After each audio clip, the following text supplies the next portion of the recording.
যাদের হৃদয়ে আছে আল্লাহর ভয় তারা কভু পথ ভুলে যায় না। অল্প খাবেন, অল্প পড়বেন। রিকশাওয়ালা, কুলিওয়ালা, ঠেলাওয়ালা, দিন মজুররা হালাল খায়, ওদের কামাইয়ের ভেতরে বরকত আছে না নাই? রিকশাওয়ালার কোনো রোগ নাই, কিন্তু ডান হাতে বাম হাতে যারা কামায় রোগ আছে না নাই? টেনশন আছে না নাই? কিচ্ছু খাইতে পারে না, গরু খাইতে পারে না, খাসি খাইতে পারে না, চিংড়ি খাইতে পারে না। ডাক্তারে কয় আপনি ঘাস খাইবেন। কি খাইবেন? ছাগলেও খায়, আপনিও খায়েন। কি খাইবে? কোটিপতিরা ভেজিটেবল খাওয়া লাগে, গরু খাইলেই অসুস্থ হয়ে যায়, ডায়াবেটিক্স, আলসারে পড়ে যায়। আছে না নাই? কিচ্ছু খাইতে পারে না, রাতে ঘুম আসে না, 1 ঘন্টা ঘুমানোর জন্য 3-4টা ট্যাবলেট খেয়ে ঘুমায়। এরকম কোটিপতি কুমিল্লাতে আছে না নাই? জোরে বলেন। ঘরে শান্তি নাই, বিবি করে পরকিয়া, মেয়েও কথা শোনে না, পোলাটাও রংবাজ। আছে না নাই? কিন্তু আমার রিকশাওয়ালা ভাই, কুলিওয়ালা ভাই, ঠেলাওয়ালা ভাই গরু খেতে পারে, খাসি খেতে পারে, চিংড়ি খেতে পারে, তার কোনো সমস্যা নাই। হজম করায় দেয় কে? প্রত্যেকটা রিকশাওয়ালার 6 প্যাক আছে না নাই? 4 প্যাক আছে না নাই? 6 প্যাক বুঝেননি? ইয়াং ছেলেরা বুঝবে। 6 প্যাক বুঝো না তোমরা?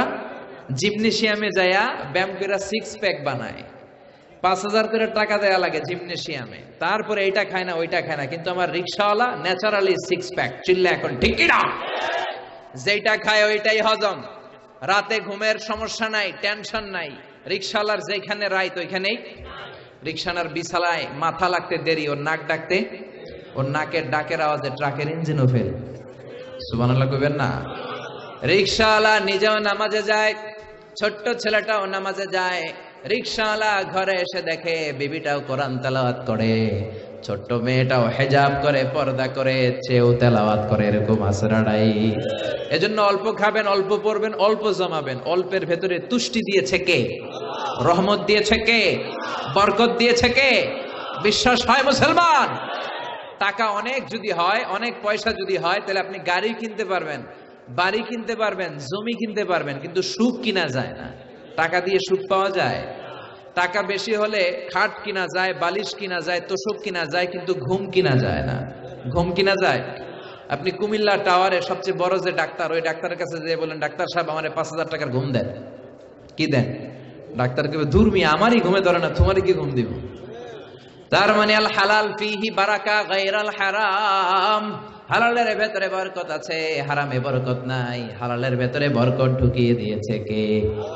এরপরে ইসলাম বলে মুকদ্দামাতুল হারামে হারাম, হারামের শুরুটাও হারাম। আপনি যেই কাজ করলে হারামের দিকে যেতে পারেন, যাওয়ার সম্ভাবনা আছে, ওইটাকেও হারাম করছে কে? কথা বলেন।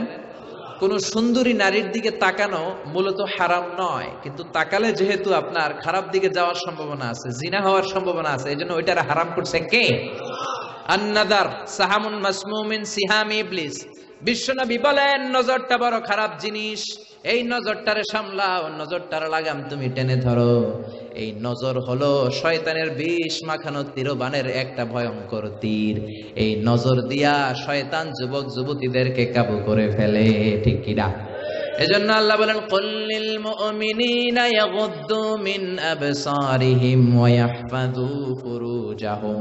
ও নবী আমার বান্দাদের বলে দেন তারা যেন তাদের চোখ নামায়, তারা যেন তাদের দৃষ্টিটারে হেফাজত করে। কার কথা? জোরে বলেন কার কথা? বিশ্বনবী তার মেয়ের জামাইরে বললেন, ও আলিফ লা তুতবি'ন নাযারাতান নাযরা, এক নজর ভুল করে যদি কোন নারীর চেহারার দিকে পড়ে যায়, খবরদার দ্বিতীয় নজর দিবা না। ফা ইন্না লাকাল উলা ওয়া লাইসাত লাকাল আখিরা, কারণ প্রথম নজর তোমার জন্য ক্ষমা, দ্বিতীয় নজর তোমার জন্য গুনাহ। আছে না নাই? রাস্তা দিয়ে হাঁটতেছেন কুমিল্লা শহর, একটা সুন্দরী মেয়ের দিকে চোখ পড়তে পারে, আপনি কি করবেন? তাকায় থাকবেন না। কোরআন বলে lower your gauge, lower your eyesight, চোখ নামাও, তোমার মাফ করে দিবে কে? তার মানে প্রথম নজর ক্ষমা, কিন্তু মজা নেওয়ার জন্য আবার যদি নজর দেন, আবার যদি তাকান, গুনাহ ছাড়া নাই। প্রথম নজরে ক্ষমা, দ্বিতীয় নজরে গুনাহ। এজন্য অনেকে কৌশল করে বলে প্রথম নজরে যেহেতু ক্ষমা, তাইলে এক নজরে আধা ঘন্টা চাইয়া থাকুক, বড় বড় চোখ কইরা। আছে না নাই? তাকানো যাবে? আপনি যদি কৌশল করেন, আল্লাহর কৌশল জানা আছে না নাই? এজন্য নজরটাকে ইসলাম ব্লক করে দিয়েছে, কারণ চোখে চোখেও কথা আছে না নাই? কথা বুঝেন না বোধহয়।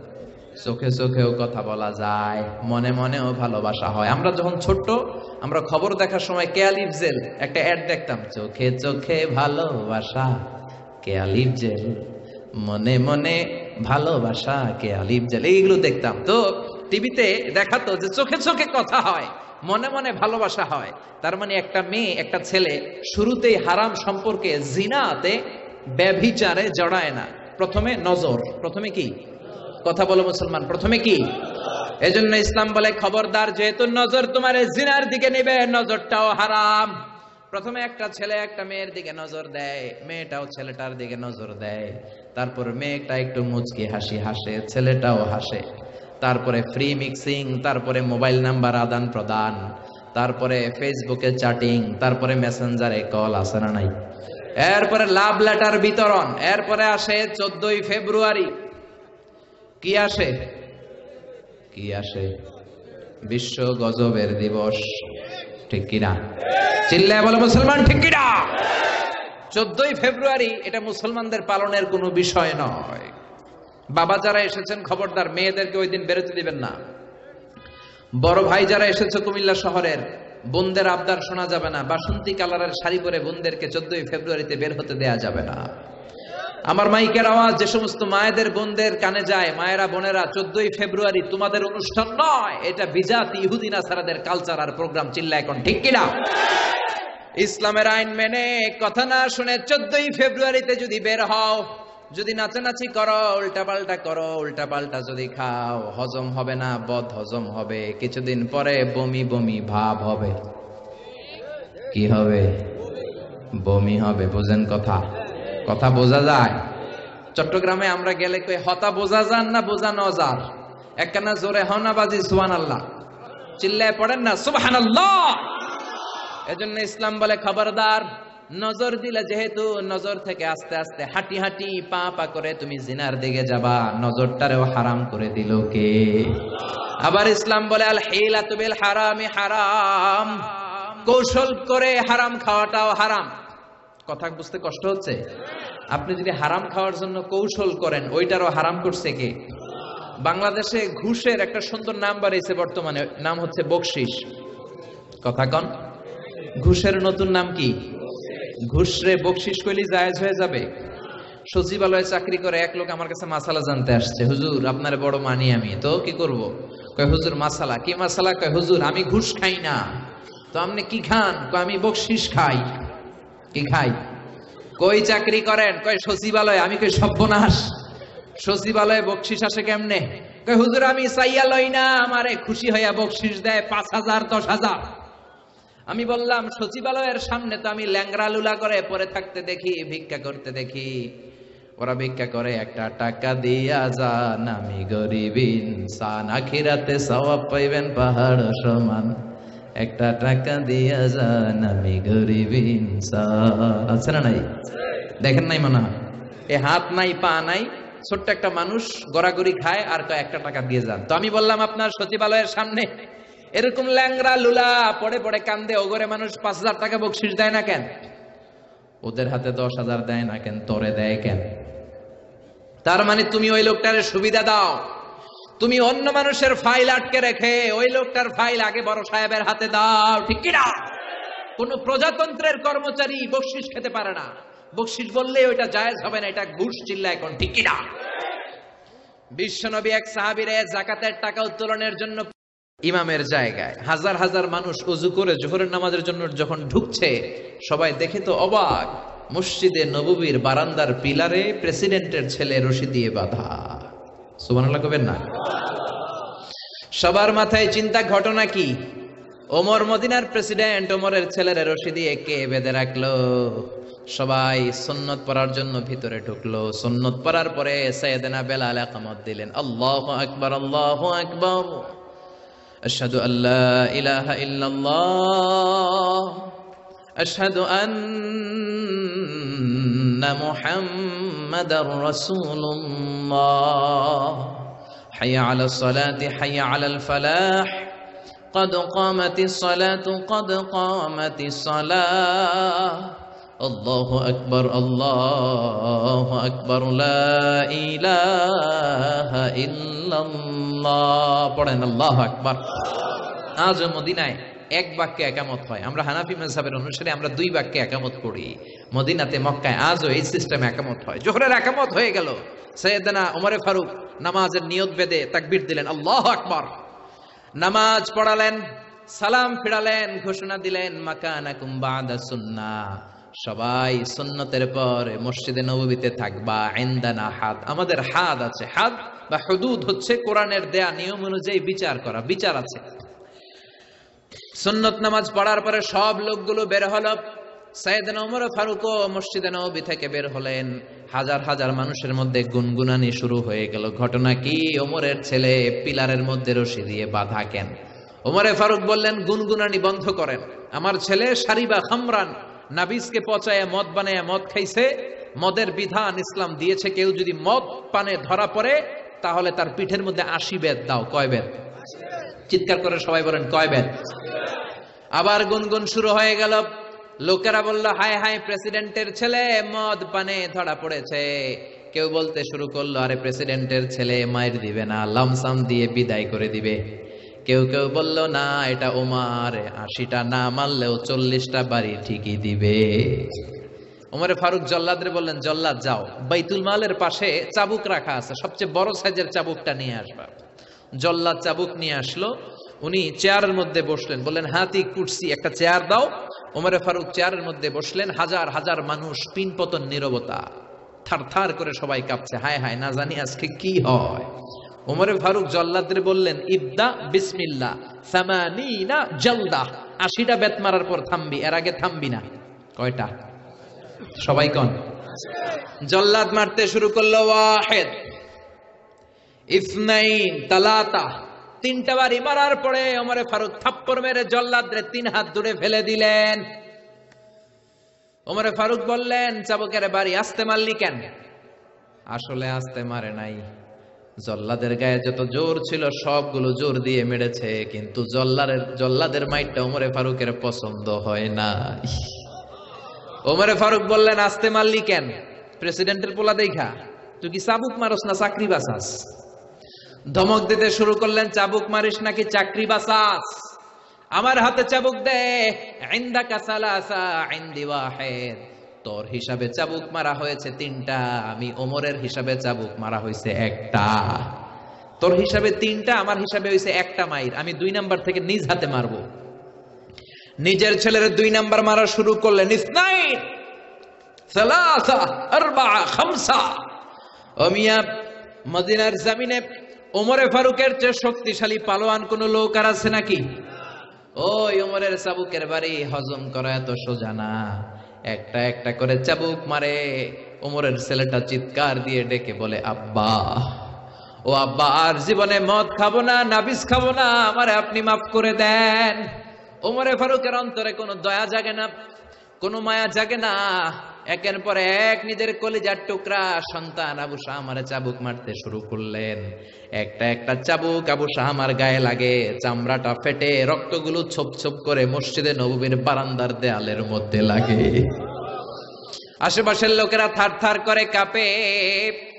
ওমরে ফারুক মারতে শুরু করলেন। মারতে মারতে 20টা মারার পরে ছেলে বেহুশ হয়ে যায়।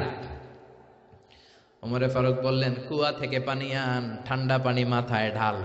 বেয়াদবটার হুশ ফিরা। হুশ আবার ফেরার পরে আবার ওমরে ফারুক মারতে শুরু করলেন। 21টা মারলেন, 25টা মারলেন, আবার 30টা মারার পরে আবার ছেলে বেহুশ হয়ে যায়।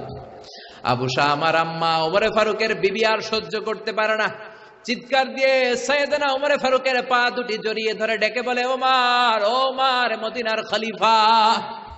আমি আবু শাহ আমার মা, রাষ্ট্রের খলিফা হওয়ার কারণে অল্প কিছু আটা তুমি পাইতা, ওই আটাগুলো দিয়ে রুটি বানায় দিতাম। নিজে কোনোদিন খাইতাম, কোনোদিন খাইতাম না। কোনোদিন কোনো আবদার তোমার কাছে করি নাই, কোনো কিছু আমি চাই নাই। আজকে একটা জিনিস আমি চাই, আমার কলিজার টুকরা ছেলেটারে তুমি এভাবে মেরো না রে উমার। 80টা বেতের বাড়ি মারতে হবে। 30টা মেরেছ, আরো বাকি আছে কয়টা? বাকি 50টা বেতের বাড়ি, চাবুকের বাড়ির বিনিময়ে, এক একটা বাড়ির বিনিময়ে আমি এক একটা করে ওট আল্লাহর রাস্তায় সদকা করে দিব রে ওমর। ওমরে ফারুক বললেন, ও আবু শাহ মারমা, সরে যাও, এটা আল্লাহর আইন। কার আইন? শুধু ওট কেন, পুরো মদিনাটারেও যদি সদকা করে দাও, গোটা বিশ্বটারেও যদি তুমি দান করে দাও, 80টা বেতের একটা বেত, একটা চাবুক মারার আগ পর্যন্ত পৃথিবীর কোন শক্তি আবু শাহমারে আমার হাত থেকে ছিনিয়ে নিতে পারবে না, কেউ পারবে না। ধাক্কা মেরে বিবিরে সরাই দিয়ে আবার মারতে শুরু করলেন। মারতে মারতে মারতে মারতে 40টা বেত মারার পরে ছেলে দুনিয়া থেকে বিদায় হয়ে যায়। কোন বর্ণনা এসেছে 50টা বেত মারার পরে বিদায় হয়ে যায়। কলিজার টুকরা ছেলে আর দুনিয়ায় নাই। তখনও রাগে গড়গড় করছেন সাইয়েদনা ওমর। সাইয়েদনা ওমর বললেন, এই বেয়াদবটার দুনিয়াতে নাই, মরে গেছে, লাশ হয়ে গেছে, মারতে হবে 80টা। 50টা মারার পরে মরে গেছে, আরো বাকি রয়ে গেছে কয়টা? ওমরে ফারুক বললেন, বেয়াদবটারে গোসল দে, কাফন দে, জানাজা দে, কবর দে। নিজ হাতে কবর দিয়ে এবার কবরের উপরে 51 নাম্বার চাবুক মারতে শুরু করলেন। 52 নাম্বার চাবুক নিজ হাতে মারলেন, 53 মারলেন, 55টা মারলেন, 60টা মারলেন, 70টা মারলেন, 80টা বেত মারলেন। চাবুক মারতে মারতে ঘামতে ঘামতে অস্থির হয়ে 80টা চাবুক মারার পরে চাবুকটা ছেড়ে দিয়ে আল্লাহরে ডেকে বললেন, আল্লাহ, আমার ছেলেটারে তুমি মাফ করে দিও, আমার আবু শাহ আমারে তুমি মাফ করে দিও, আমারে তুমি মাফ করে দিও। 80টা বেত মারার কথা ছিল, 50টা মারার পরে দুনিয়া থেকে নাই।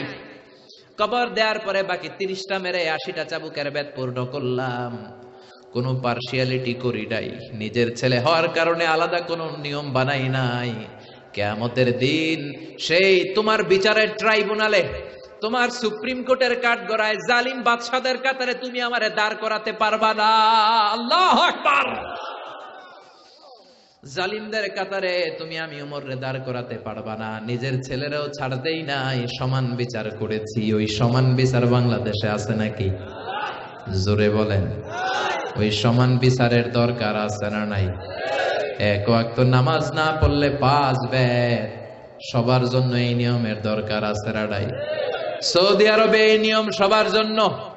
এজন্য আজান দিলে সব লোক মসজিদে দৌড়ায়, ওযু না থাকলেও দৌড়ায়, কারণ বেতের বাড়ি থেকে পিঠ বাঁচাইতে হবে, ঠিক কিনা? প্রধান বক্তা যদি আলোচনা করার পরে প্রধান বক্তা নামাজ না পড়ে, প্রধান বক্তার পিঠে 5 বেত দেওয়ার দরকার আছে না নাই?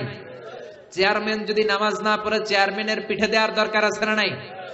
প্রেসিডেন্ট যদি না পড়ে, দেওয়ার দরকার আছে না নাই? প্রধানমন্ত্রী না পড়লে? আমি কই নাই, আপনারা কইছেন, আমি কিন্তু কই নাই, আপনারা কইছেন, আমার কোনো দোষ নাই। নিয়ম তো এটাই, সবার জন্য এক নিয়ম, চিল্লায় বলেন ঠিক কিনা? এজন্য ইসলাম বলে আল হালালু হালালুন আলাল জামি, যেটা হালাল সবার জন্য হালাল, যেটা হারাম সবার জন্য হারাম। এজন্য বিশ্বনবী বলতেন, আল্লাহুম্মা কফিনি বিহালালিকা আন হারামিক ওয়া আগনিনি বিফদলিকা আম্মান সিওয়াক। ও আল্লাহ, হারাম নয়, হালালকে তুমি আমার জন্য যথেষ্ট বানাও, তোমার রহমতে অন্যের কাছে হাত পাতা থেকে আমাদেরকে বাঁচাও, পড়ে না আমিন। এজন্য সবাই হালাল খাইতে, হালাল ইনকাম করতে, হালাল দিয়ে জীবন সাজাইতে রাজি আছেন তো? হারামের সাথে আজ থেকে আমাদের কোনো সম্পর্ক নাই, চিল্লায় বলেন ঠিক কিনা? কিছু লোক আছে কিছু কিছু জিনিসের ক্ষেত্রে হালাল মানে, কিছু কিছু ক্ষেত্রে মানে না, আছে না নাই? আপনি কিছু লোককে শুকর রান্না করে নিয়ে বলবেন, ভাই একটু শুকরের গোশত খান, খাবে? বলবেন, না হুজুর এটা হারাম। কুকুরের গোশত খান ভাই, না এটা হারাম। যেই লোক শুকরের গোশত খায় না হারাম জেনে, কুকুরের গোশত খায় না হারাম জেনে, ওই লোক দেদারসে সুদ খায়, ঘুষ খায়, যৌতুক খায়, অন্যের জমি মেরে খায়। সুদ খাওয়া যেমনি হারাম, ঘুষ খাওয়া হারাম, ঠিক কিনা? এই জন্য হারাম মানলে সবগুলোরে হারাম মানতে হবে। হালাল যখন খাবেন, জীবনের প্রতিটা অঙ্গন হালাল দিয়ে সাজানোর দরকার আছে না নাই? আপনি যেটা খাবেন এটা হালাল হতে হবে। ইউর ফুড শুড বি হালাল। আপনি যেই প্রাণী জবাই করে খাবেন, আল্লাহর নামে জবাই করবেন। আল্লাহর নাম ছাড়া অন্যের নামে জবাই করলে হালাল হবে? এজন্য বাজার করতে গেলে সাবধান, যারা জবাই করে হিন্দুর দোকান থেকে আবার কিনা যাবে না। মুসলমানের জবাই করলে বারবার বলবেন, ভাই আল্লাহু আকবার বল, কি বল, কথা বলেন। এজন্য খবরদার, আল্লাহর নাম ছাড়া অন্য কারো নামে প্রাণী জবাই হলে খাওয়া যাবে কিন্তু বাংলাদেশের অনেক ইসলামী বইয়ের মধ্যে লেখে আল্লাহর নামে এবং দেবদেবীর নামে যদি কোনো প্রাণী জবাই দেওয়া হয় ওইটা নাকি খাওয়া হালাল। এরকম কথা আছে না নাই? এই বই যে লেখছে ওর জন্য খাওয়া হালাল, আমাদের জন্য হালাল নয়। চিল্লা এখন ঠিক কিনা? আমেরিকাতে অনেক প্রাণীকে ইলেকট্রিক্যাল শক দিয়ে মেরে ফেলে, না এগুলো এই প্রাণীগুলো খাওয়া যাবে না, কারণ ইলেকট্রিক্যাল শক দিয়ে পানি মেরে ফেললে এটা রক্তগুলো দেহে ঢুকে যায়। হুররিমাত আলাইকুমুল মাইতাতু ওয়াদ দাম, রক্ত খাওয়া তোমাদের জন্য হারাম করেছে কে? শুকরের চর্বি দিয়ে অনেক প্রোডাক্ট বাজারে পাওয়া যায়, খবরদার এগুলো বেছে শুনে খাইতে হবে। চিল্লা এখন ঠিক কিনা? তার মানে আপনার জন্য ইউর ফুড শুড বি হালাল, যেটা খাবেন এটা হালাল হতে হবে। তারপরে আপনার ফ্যাশন, আপনার কাপড় চোপড় এটাও হালাল হতে হবে, কারণ ঠিক কিনা? আমাদের অনেকে ফ্যাশন পছন্দ করে, ফ্যাশনেবল, ফ্যাশনে কোনো সমস্যা নাই, কিন্তু হালাল ফ্যাশন নেন। মেয়েরা যারা ফ্যাশন পছন্দ করে সমস্যা নাই, তুমি সুন্দর বোরকা পরবা, তোমার বোরকা হতে হবে ঢিলে ঢালা, টাইট ফিটিং বোরকা পরা যাবে না। টাইট ফিটিং বোরকা আছে না নাই? বিষ্ণু বলেছেন কাসিয়াতুন আরিয়াত মাইলাতুন মুমিলাত, কিয়ামতের আগে বোরকাও পরবে আবার দেহের সব অঙ্গ বোঝা যাবে। তার মানে এমন টাইট ফিটিং বোরকা দূর থেকে দেহের সব উঁচু নিচু ভাঁজগুলো টের পাওয়া যায়, এরকম আছে না নাই? আছি আমরা কোন জামানায়, লাজ শরম গেছে হারায়। আছি আমরা কোন জামানায়, লাজ শরম গেছে হারায়। পাতলা শাড়ির বাহার পাখি ড্রেস লেহেঙ্গা, পোশাক দেখে নারীর লাজে মরে যাই হায় হায়। আছি আমরা কোন জামানায়, লাজ শরম গেছে হারায়। ঠিক কিনা? লাজ শরমের বালাই নাই। মশারি কি পাতলা, এর চেয়েও পাতলা কাপড় পরে মেয়েরা ঘুরে আসে না নাই? এই জন্য ভাইয়েরা, বড় ভাইয়েরা, বাবারা, মেয়ে কোনো আবদার করলে সব আবদার শোনা যাবে। মেয়ে যদি আবদার করে বাবা আমারে পাখি ড্রেস কিনা দাও, দেয়া যাবে? জোরে বলেন। যেই পোশাকে তার পুরো দেহ কভার হবে না, ওই পোশাক নারী পরতে পারবে না। আবার অনেক মেয়ে ব্রু প্লাক করে, আসে না নাই? ব্রু প্লাকের ফ্যাশনটা হারাম। অনেক মেয়ে আলগা চুল লাগায় মাথায়, আসে না নাই? এটা ধোকাবাজি। অনেক পুরুষও আলগা চুল লাগায়, আপনারা জানেন? এটারে বাংলায় বলে পরচুলা, কি বলে? আবার দাড়িতে কলপ দেয়, এটাও ঠিক না। যদি আপনার বয়স কম, অনেক সময় 8 বছরের 10 বছরের ছেলে রোগের কারণে চুল পেকে যায়, ও কালি দিতে পারবে, কিন্তু বয়স্ক মানুষ কালি দেয়া ঠিক না। চিল্লা এখন ঠিক কিনা? আবার অনেকে মাথার মধ্যে পরচুলা লাগায়, আলগা চুল লাগায়, বিয়ের আগে পরচুলা লাগায় বিয়ের পিড়িতে বসে, সবাই দেখে সুন্দর, বিয়ের পরে দেখে মাথায় চুল নাই, আছে না নাই? এরকম ঘটনাও ঘটে। এক ছেলে মাথার মধ্যে চুল লাগাইছে আমির খানের চুল। কার চুল? নিজে হইলো কালা চান, চুল লাগাইছে আমির খান। তা আমির খানের চুল লাগানোর পরে সবাই পছন্দ করছে, মেয়েও পছন্দ করছে, শ্বশুর শাশুড়ি পছন্দ করছে, বিয়ে হয়ে গেছে। এবার বাসর রাতের পালা। তো ঘরে ঢুকার পরে হাজবেন্ডে দেখে বউ দেখে দিছে দৌড়। হাজবেন্ড বলে দৌড়াও কেন, তুমি তো আমার কৈতুরি টুনটুনি পরানের পরান। বউ কয় তুমি তো আমার জামাই না, আগে ছিল একরকম এখন আর এক রকম, তুমি আমার জামাই হইলে তোমার সাদে মাল কই, মানে সাদে চুল কই? বিয়ের আগে মাথা ভর্তি চুল দেখলাম, আমির খানের স্টাইল দেখলাম, এখন বাসর ঘরে দেখি তোমারে অন্য পুরুষ দেখা যায়, এরকম আছে না নাই? আপনি যদি ধোঁকা দেন, কিয়ামতের দিন ধোঁকাবাজদের সাথে আপনাকে হাসর করায় দিবে কে? বিশ্বনবী গমের বাজার পরিদর্শন করলেন, মদিনাতে গমের স্তূপ দেখলেন, শুকনা গম। শুকনা গমের ভিতরে ডান হাত ঢুকায় দিয়ে বিশ্বনবী ভিতরে দেখলেন ভিজা গম। এরকম ব্যবসায়ী আছে না নাই? উপরে শুকনা দিয়ে সাজায়, ভিতরে ভিজা, উপরে ফিটফাট, ভিতরে উপর মে পাক সাফ, ভিতর মে খালাত মালাত, আছে না নাই? বিশ্বনবী বললেন মান গাশশানা ফালাইসা মিন্না, the person who deceives us is not among us. যে আমাদেরকে ধোঁকা দেয় সে আমার উম্মত নয়। চিল্লা এখন ঠিক কিনা? এজন্য আপনার ফ্যাশন হতে হবে হালাল ফ্যাশন। অনেক ছেলেরা ঈদ আসলে সিল্কের পাঞ্জাবি পরে, আসে না নাই? আমার যুবক ভাইয়েরা, সিল্কের পাঞ্জাবি, এই ফ্যাশনটা তোমাদের জন্য হারাম। যুবকরা হাতে স্বর্ণের আংটি পরে, গলায় চেইন পরে, মেড অফ গোল্ড, স্বর্ণ দিয়ে বানানো যে কোনো জিনিস ইউজ করা, তারপরে সিল্কের কোনো জামা পরা ছেলেদের জন্য হারাম করেছে কে? ছেলেদের জন্য চুরি পরা হারাম করছে কে? অনেক ছেলে চুরি পরে, ব্রেসলেট পরে, আছে না নাই? কানের মধ্যে দুল লাগায়, আছে না নাই? কুমিল্লা শহরে নাই? কুমিল্লাতেও আছে, দেখবেন কানে দুল লাগায় অনেক ছেলে, এই জায়গায়ও লাগায়। আবার এরপরে ট্যাটু লাগায় অনেকে। ট্যাটু চিনেন? ট্যাটু ইয়াং ছেলেরা এগুলো বুঝবে, মুরব্বীরা আপনারা বুঝবেন না। স্টিকার, আরে মুরব্বীরাও বুঝে, মাশাআল্লাহ। এটা দামি স্টিকার। এখন ৮০,০০০ টাকা দামের ট্যাটু আসছে ঢাকায়। এটা ইলেকট্রিক্যাল শক দিয়ে, নিডেল দিয়ে, ডাইং এর মাধ্যমে রং দিয়ে এই ট্যাটুটা বানায়। কোন মুসলমানের বাচ্চা এই ট্যাটু গায়ের মধ্যে লাগাতে পারে? এই ট্যাটু লাগালে কোনো ইবাদত তোমার কবুল হবে? তার মানে তুমি যে ফ্যাশন গুলো করবা, ইউর ফ্যাশন শুড বি হালাল, ইউর ড্রেস শুড বি হালাল। ছেলেরা অর্নামেন্টস পড়তে পারবে না, ব্রেসলেট লাগাতে পারবে না, সিল্কের পাঞ্জাবি পড়তে পারবে না, স্বর্ণের কিছু ব্যবহার করতে পারবে না। এছাড়া তুমি তোমার নাভি থেকে হাঁটু পর্যন্ত ঢেকে সব ধরনের ফ্যাশন তুমি নিতে পারো। নতুন একটা ফ্যাশন এসেছে, চুলের এই দুই দিকে একেবারে মাথার সাথে মিলে চুল কাটে আর এদিক দিয়ে ঘোড়ার মতো রাখা আছে না নাই? আমি এটার নাম দিয়েছি হর্স কাটিং। কি কাটিং? ঘোড়া কাটিং। আমি বললাম কি রে এরকম রাখছোস কেন? কয় হুজুর আমার মেসি রাখছে। মেসি? মেসি না মাসি। এই বিজাতিদের এই কালচার আসা যাবে না, বাংলাদেশে ঢুকানো যাবে না। বিশ্বনবী বলেছেন নাহা রাসূলুল্লাহ আনিল কাযাহ, কাযাহ করতে এই হেয়ার কাটটা নিতে বিশ্বনবী নিষেধ করেছেন। দুই দিকে চুল নাই, মাঝখানে ঘোড়ার মতো চুল। এগুলো কোনো মুসলমানের ছেলে এই হেয়ার কাটিং কাটতে পারে না। চিল্লায় বলেন ঠিক কি না? কোন মেয়ে পাতলা পোশাক পরতে পারবে না। মেয়েদের পোশাক হবে ঢিলা, মেয়েদের পোশাক হবে মোটা। এই নিয়মগুলো মেনে ছেলে মেয়েরা যেই কোনো পোশাক পরো, যেই কোনো ফ্যাশন নাও, ওই ফ্যাশনের মধ্যে বরকত আছে রাডাই। ইসলাম তো ফ্যাশন সচেতন। বিশ্বনবী নিজেও কসমেটিক্স এর একটা বক্স রাখতেন সাথে। সুবহানাল্লাহ কইবেন না? অনেকে হাসে, আরে পুরুষরাও প্রসাধনী ইউজ করতে পারে। বিশ্বনবীর একটা চামড়ার তৈরি কসমেটিক্স এর ব্যাগ থাকতো সাথে। এটার ভেতরে বিশ্বনবী 6টা জিনিস রাখতেন। কয়টা? কথা বলেন। 1 নম্বরে রাখতেন মেসওয়াক। 1 নম্বরে কি? 2 নম্বরে জাইতুনের তেল। 2 নম্বরে কি? 3 নম্বরে আতর। 3 নম্বরে কি? 4 নম্বরে চিরুনি। 5 নম্বরে হলো টুথপিক। টুথপিক চিনেন না খিলাইল চিনেন? হ্যাঁ, টুথপিক না খিলাইল। 6 নম্বরে সুরমাদানি।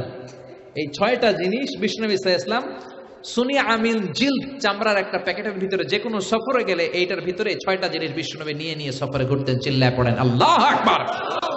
এজন্য ফ্যাশন করতে ইসলাম তোমাকে, Islam doesn't make any kind of complexity to take any new fashion. কোন ফ্যাশন নিতে কোনো সমস্যা নাই, but your fashion should be halal. আপনার ফ্যাশনটা হালাল হতে হবে।